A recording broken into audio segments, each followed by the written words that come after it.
सुनो सुनो हमर जान होत जवानी बाजियान बड़ा दुख बा।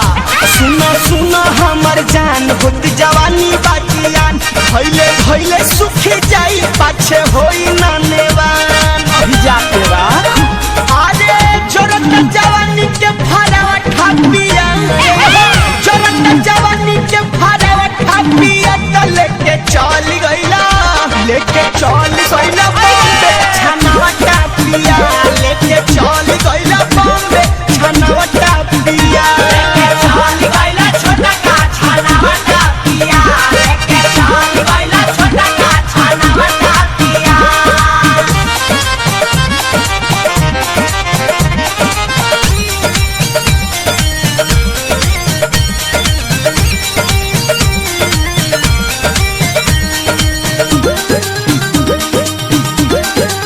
अरे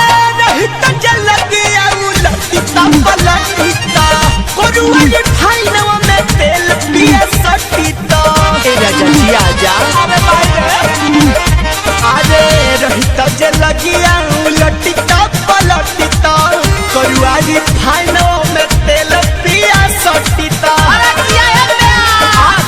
रख मन होइती अगरावटा पिया हो मन हमर होइती अगरावटा पिया त लेके चल गइला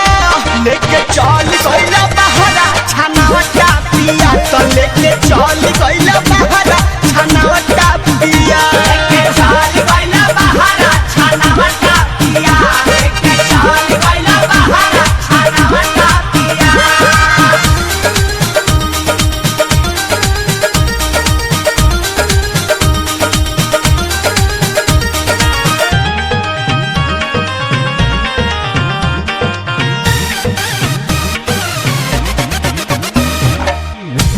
बिसुरपुरी साचो पैसन बालो मोरद बुझला दे अपना हरनिया के दरद।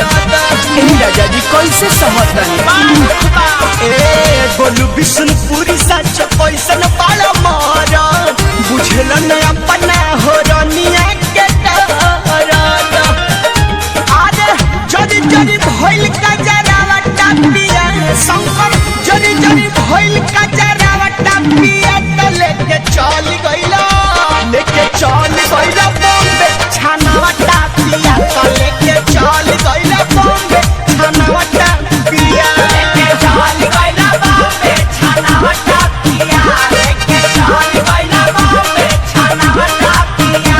सुनो सुनो हमर जान होत जवानी बाजियान भइले भइले सुख जाई पाछे होई ना नेवान। अभी जाके बा अरे जोरत जवानी के फरावा खापिया जोरत जवानी के फरावा खापिया त लेके चल गइला बॉम्बे छनावा टापिया लेके चल गइला बॉम्बे छनावा टापिया लेके चल गइला छोटा का छनावा टापिया लेके चल गइला छोटा का छनावा टापिया। मैं भरौठा जर